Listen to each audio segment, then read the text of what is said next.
G'day everyone and welcome to Tassie Rules, the NTFA Footy Show. Rick Fontaine with you for another big week of footy. We have got plenty to get through tonight. We're going to go a little bit different tonight with thanks to Harrison Agents. We're not going to have a club of the week. We're going to actually focus on the rep game. NTFA taking on the NWFL. We'll preview that with the NTFA coach Lockie Dornoff, but we will have our other segments of women's football and also football around Tasmania, as well as this, our pick of the week with thanks to Crafty Cuts at Little Rivers Brewing Company. And our winning photo for this week was sent in by Tracy Richards. Now, this is Lockie Howard getting up very high in the under-18 clash for St Pat's against Bracknell last week. And the ball is just about to land in his mitts, and I can assure you, did take the mark, but it's a great shot of him springing up, and that is our winner for this week, taking home the Crafty Cuts pack. So congratulations to you, Tracy. Remember, if you'd like a chance to win, please send us in your favourite footy photo from the weekend, and we'll have another pack to give away next week. Now, before we go to the break, it is also National Volunteer Week, running from the 15th through to the 21st of May, and you've still got time to be able to nominate for a volunteer for your club that you want to acknowledge. You can jump onto the NTFA Facebook page. We've got the link up there as well.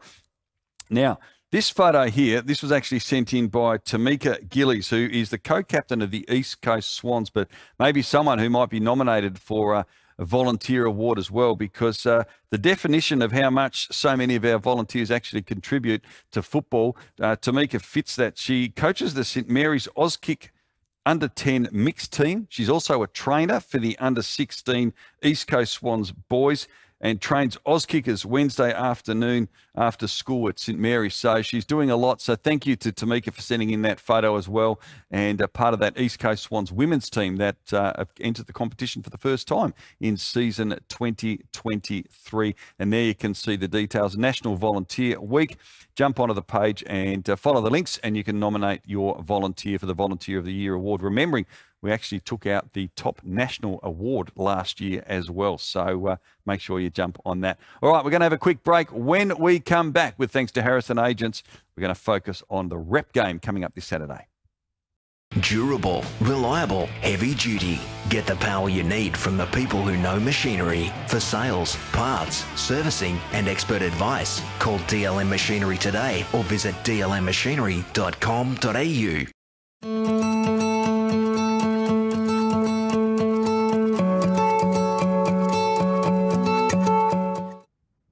And welcome back to the NTFA Footy Show. Well, normally we would be focusing on a club in our Harrison Agents segment, but not today, because this weekend, huge weekend, representative footy. We all love it. The NTFA are going down to the Devonport Oval for the men. The women are playing on the June long weekend, but the NTFA are going to take on the NWFL, and we cannot wait for it. The under-18s will play at 12 p.m. and the senior men will play at 2 o'clock. And the playing coach of the NTFA, well, no, he's excited. He had a great start to his coaching career with the NTFA last year when they beat the SFL. And I'm sure he's pumped for a big one this Saturday. Lockie Dornoff from the Deloraine Footy Club's been good enough to join us. Lock, good to see you, mate. You're smiling. You're excited. I bet you can't wait for Saturday. Great to be here, Rick. Thanks for having me, and super pumped, mate. The squad's been absolutely brilliant over the last couple of weeks, and now we've come to our Tuesday, Thursday part of the regime, and it's getting really exciting. And I guess part of that excitement is there's a chance to create history as well, because our record against the Northwest hasn't been great. I think the best result we've had is a draw. Tell us about this, because here we've got a few photos here from last year, which was a fantastic result for the NTFA beating the SFL. But you touched on the squad a little bit. The team will be finalised, obviously, tomorrow night after the final training. But how are you guys feeling ahead of the big game this weekend? Yeah, we're feeling good. Just tracking back to your original point about our record against the Northwest, it's not great. I don't believe that we've won in 6 years. Yeah. I remember playing in 2019, and we definitely got our pants pulled down there in the second half. So really looking to even up the ledger just a little bit And yeah, our squad that we've assembled and the blokes that have made themselves available for this weekend, I think we have a really good opportunity to do that. And the really pleasing thing as well, Locke, is I know you mentioned this a couple of weeks ago, is when you approach players, the feedback that you've received and the availability of players has been extraordinarily high, and it shows that there's a lot of passion and they're proud to pull on the NTFA Guernsey. Yeah, absolutely. I guess it starts maybe 2 years ago. We always knew that the roster goes game, and then a bye in the third year. So last year, a major emphasis was on bonding between those players. There's been regular contact, social media, outside of social media as well, with those players over the last 12 to 24 months to really formulate that bond. We've kept the majority of those players that were available, plus also topped up with some really incredible experienced and young players, both from the TSL that have joined us this year and other leagues as well. So we're really excited by the group that we've put together.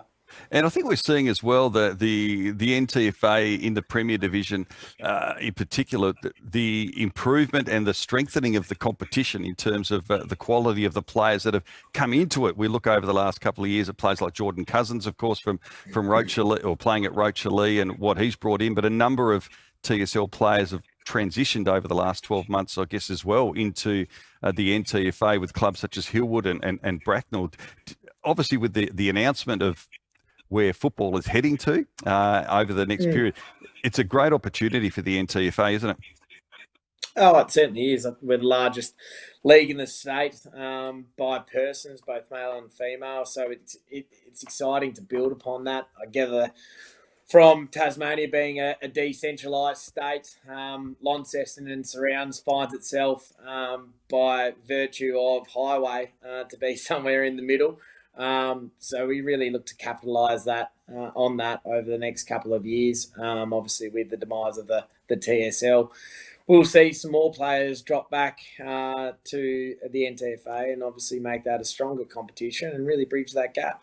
We've seen it this year with some really good players coming back into Bracknell and to Hillwood and Bridgenorth, and they've been quite capable and really land on their feet.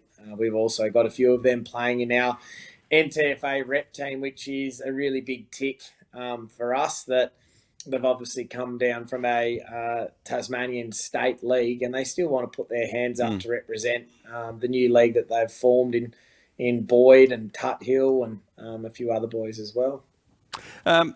Talk to us about playing coach. You've obviously had some experience when you came back from Victoria with Deloraine, but how do you juggle that, obviously being a coach but also a key player in the team? How have you found that? It's certainly a different dynamic, one that I guess I'll never really master, I don't think, until I finish my playing days, and then obviously it's behind me. But my main point that I've made to the playing group this year, that I've made last year, especially with representative football, is in the 3-week span that we formulate with each other, there's not a lot that we're going to be able to teach in terms of the basics of the game. My role in the team is to really create a bond between those players, which has been a lot easier this year because we've obviously got a bit of background from last year coming through. Build that bond and camaraderie, and then obviously develop that into a plan for Saturday. It comes with the job, I suppose. It's exciting. I like the opportunity to be on the ground this year. Unfortunately, last year I had an injury that kept me out, but that in itself was an awesome experience to be coaching from the sidelines. I swapped that this year. And Tom Raymond has come on board to help me out as an assistant coach. He's a wealth of knowledge. He's been around the league for a very long period of time, and he really ticked that box of covering over the coaches from last year and building that camaraderie. Well, just finally, we won't give too much away on the team and the setup for this weekend for our Northwest friends who might be watching, Lockie, but have you had the spies at the back of the grandstands down the Northwest Coast over the last month or so? We most certainly have.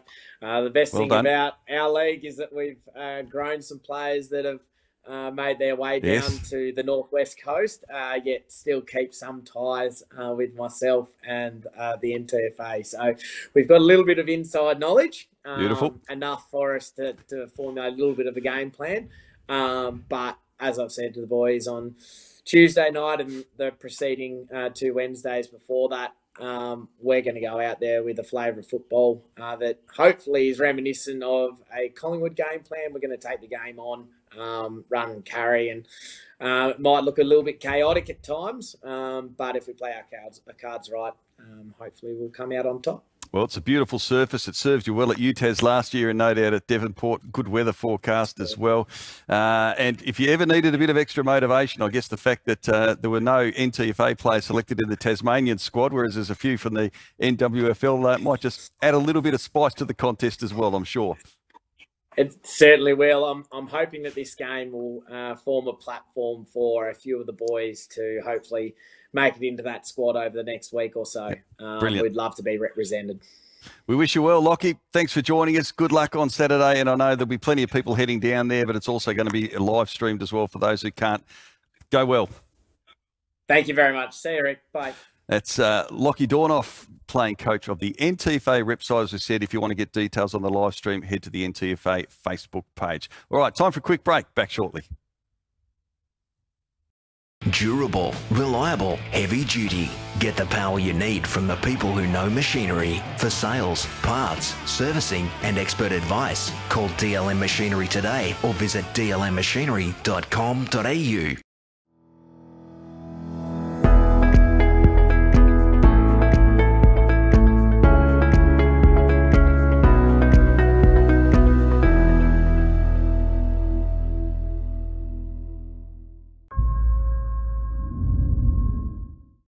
And with thanks to Cleanaway, time now to take a look at women's football. A massive weekend of games coming up, all down at Georgetown. We'll get onto that very shortly. But let's have a look at the state of play with the ladders at the moment. Firstly, to the Premier Division, and check out the great graphics that we've got. Thank you to the team at Roundtable Studio for putting that one together. As we can see, Bridgenorth are on top of the table, undefeated, 5 wins from their 5 matches, and had a great win over Scotch. They led by just 3 points at three-quarter time, in the end winning by 8 points. So what that has meant is that Old Launcestonians have been able to jump into second position on the ladder after a very big 45-point victory over the promoted South Launceston, of course, Division 1 premiers last season. Abbey Green, outstanding for OLs with 5 goals, and South Launceston is still in that top 4. They are on 1 win. Scottsdale got their first win of the season last week as well, so they are in 5th place, and Launceston on the bottom of the ladder, looking for their first win. Now, let's check out Division 1 ladder as it stands before this weekend's gala round of matches coming up. Deloraine, look at that, on top of the table, 3 wins from 3. Went down and watched them play last weekend on Friday night. It was bitterly cold, but we were behind the open fires down there. We got looked after very well by Don Tracy and the great team down at Deloraine. Terrific win over Hillwood last week. So they're on top of the table. Meander Valley, last year's grand finalists, also undefeated. They are on 3 wins from 3. Georgetown and Hillwood rounding out the top 4. And then we have Evandale, Longford and East Coast rounding out the table there. So I touched on it in the intro. It is a gala day for women's football coming up. Premier Division and Division 1 matches are all going to be played in Georgetown at Blue Gum Park. Magnificent ground that it is down there now. It's just been resurfaced and it should be a terrific day. So let's check out all the action because it all gets underway at 9 a.m. Old Launcestonians and Old Scotch, bitter rivals. They'll kick off the frost down there and it should be a terrific contest, this 2nd versus 3rd. That'll be followed at 10:30 by Bridgenorth and Scottsdale. And then at 12 o'clock, the East Coast Swans, the new team in the competition in the Division 1 clash, will take on Hillwood. 1:30, Deloraine and Meander Valley. This will be a beauty, as we saw from the ladder. It's 1st versus 2nd. Both teams undefeated to start season 2023. That should be a cracking game. That'll be followed by Evandale and Longford, and Launceston will take on South Launceston to round out the day. Should be a terrific day's action. Now, Last year, they supported the Launceston Women's Shelter. It is a big fundraising day. If you jump onto the NTFA Facebook page, you will see all the details and a link to Share the Dignity.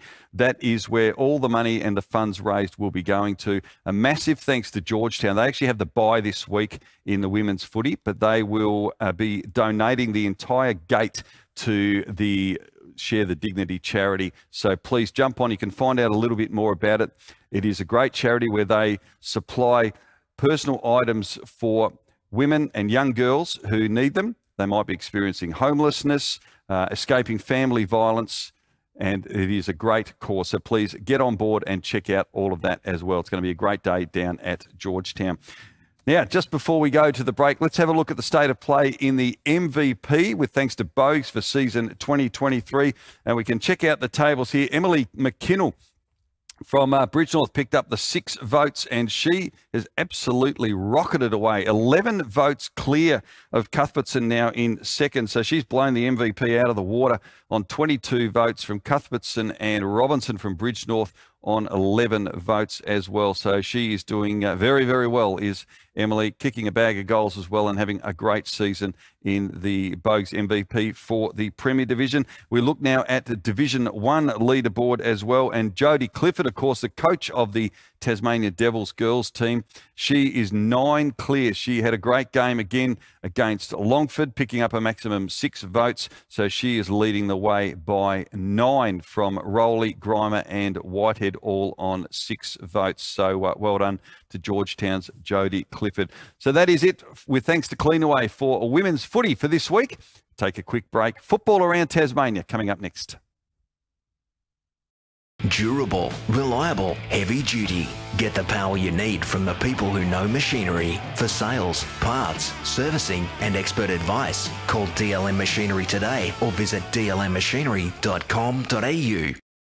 Welcome back to Tassie Rules, the NTFA footy show. With thanks to Crafty Cuts, it's time to take a look at what's making news around Tasmania. But firstly, we will focus on the NTFA and have a look at the ladders, of course, in the men's Premier Division. No matches this week because we have obviously got the rep game happening this Saturday afternoon down in Devonport. But you can check out the ladder there. Hillwood remain on top of the ladder. They are the only undefeated side. Even after having the bye last weekend, they're still on top. 1 game clear of Rochalee, who are just starting to get on their wagon. They have won their past 3, and also joined by Bracknell going along very nicely in 3rd place as well. 4 wins from their first 5 games. The reigning premiers, Longford and Deloraine, 4th and 5th respectively, but Longford getting back on the winners list last week. And then just outside the top 5, we've got South Launceston and Bridgenorth on a couple of wins apiece. So no matches this weekend, as we mentioned, because of the rep game. Men's Division 1 ladder, we take a look at that now. And we can see there that we've got Old Scotch on top of the ladder, and they are joined by the absolute surprise packet of season 2023. They didn't make the finals last year, Perth. Well, they are 5 from 5. Absolutely flying. Have a look at their percentage, 228. So they are the top 2. We've then got St Pat's, also the reigning premiers. They have moved into 3rd place. Evandale had a great start to the season, but St Pat's, well, they absolutely thumped them. A reality check there for Evandale. St Pat's winning by over 150 points in that game. And the East Coast Swans have moved into the top 5, 5th on the table after a nail-biting win over Bridport last week up at Pyengana. Of course, we focused on Pyengana. I can tell you the crowd at Pyengana last week for this game, 1,400 was the number of people that came through the gate. Absolutely brilliant turnout. So well done to everyone in the Northeast for going out for that fantastic day. So East Coast there moving into the top 5, and Lilydale, surprisingly, just outside the top 5 at the moment. So let's have a look straight away at the schedule that we've got coming up this weekend. Men's Division 1 matches. There are full matches to be played in round 6. And firstly, Perth are taking on the East Coast Swans. All the matches Saturday afternoon at 2 o'clock. Perth, as we said, flying 5-zip. The Swans, they snuck over Bridport last week, and this should be a win to Perth, particularly at home. They should continue their unbeaten start to the season. Lilydale, unfamiliar territory, sitting 6th at the moment. They take on the winless Bridport on Saturday afternoon. So Bridport on the road again. And we've also got Evandale taking on Old Scotch. Big challenge for Evandale taking on top of the table. Scotchies, who had that big win over Lilydale last week. And the reigning premiers, St Pat's, finally up at the John Cunningham Memorial Oval. They are at home to UTAS. The reigning premiers, St Pat's, kept Evandale to just 2 goals last week, so they occupy 3rd place on the ladder, and they should be far too strong for UTAS at home. So that is round 6 of the NTFA Division 1 competition. We'll move on now to the Bogues MVP and firstly take a look at the state of play in the men's Premier Division. And we can see Josh Woolley continuing his outstanding season for Bracknell. He is on 20 votes. He is 6 clear of last year's winner, Jordan Cousins of Roachley, on 14. And Lockie Dornoff moving into 3rd place. Had him on a little earlier, of course. He is on 12. So he is in 3rd place with Jake Pearce, not too far away, on 11 votes there. So that is the state of play in the Premier Division MVP. Division 1, we can take a look at that now. And co-leaders from last week, you might remember, John McKenzie and also Trent Griggs from Old Scotch and Lilydale, respectively. Well, McKenzie had a great day last week against Lilydale. Picked up a maximum 6 votes, so he is now leading the competition on 19 from Griggs and also Tate and Williams on 13. So a pretty handy lead there for John McKenzie in the Bogues MVP for men's Division 1. So that wraps up everything with the NTFA. Just a bit of time now to check out what's making news and happening around the state. Now, firstly, big congratulations to this man. He's the coach of the Lilydale Football Club, Corey Lockett. 150th game coming up this weekend when they take on Bridport at home. Here's a stat. He's never missed a game since he made his debut. So a very impressive record for him. And let me tell you, he has got quite the resume as well. 3 premierships, captain of the senior team, senior captain from the last 4 years, and now the senior coach. So well done to Corey Lockett. We wish him well in his 150th for his beloved Lilydale Demons this weekend. Congratulations also to Bracknell's Callum Mulder. Great achievement for him. And we got a couple of pics from a beautiful day out at Bracknell. Played his 150th senior game. Thank you to Kylie Pern for sending these photos in as well, running through there at the start of the game and then being chaired off. So well done to Callum Mulder. Great record, 150th game. Great loyalty to the Bracknell Football Club for him as well. Now, during the week, we touched on this with Lockie a little earlier. The Tasmanian State of Origin team was announced, and we can show you that now. The State of Origin is going to be played on Saturday, the 1st of July, down at North Hobart Oval. Tasmania taking on Queensland in men's and women's football. As you can see, 10 players from Kingborough, 7 each from Launceston and Clarence, and 4 from the NWFL, Burnie, Penguin, Wynyard and Devonport, all represented. And as Lockie said, a fair bit of motivation for the NTFA against the NWFL this weekend, in particular, given there are no NTFA players in the squad for that representative game. So that'll be very interesting. A little sidelight down at Devonport on Saturday. Now, Rosebery Toorak, great football club down the west coast of Tasmania. They have got a big day coming up this Saturday. Peter Spider Everett's going to be in town and plenty to look forward to. There are the details. Rosebery Toorak taking on Sprayton down at the Rosebery Park Oval. I was down there a couple of years ago. Magnificent part of the world. Beautiful ground down there. And Spider is going to be in attendance, signing autographs and then speaking from 8 p.m. For those who want to attend, it's just $30 for the night. So all the details there. You can also head to the Rosebery Toorak Facebook page for some more info. TSL footy, well, that is continuing on this weekend. And if you want to catch some live action, you can tune in to Dave Moore, Matty McGee and the team from City Park Radio. Launceston versus Glenorchy, the feature match from Windsor Park, 12:55 p.m. They'll be broadcasting live. The match getting underway at 1 o'clock. Should be a terrific game there at Windsor Park. And finally, thank you to Jan van Rooswijk. We're going to have him on the show very soon as well from King Island Football Association this Friday night, the 19th of May. It's going to be a really good night. This, a coaching and umpiring info session, and it runs from 6:30 to 8:30 at the King Island Hotel. Information session, and there will be, from AFL Tasmania, former Richmond and Port Adelaide star Jay Schultz to talk about junior development. There'll also be Auskick and umpiring there. And as you can see, all the details there. You can jump onto the King Island Football Association Facebook page as well for more information. So that is the end of a big show here on the NTFA Footy Show, with thanks to DLM Machinery. Great to have your company. If you can, get along to the rep game down at the Devonport Oval, but we'll have the wrap of that plus a whole lot more next week on the Footy Show.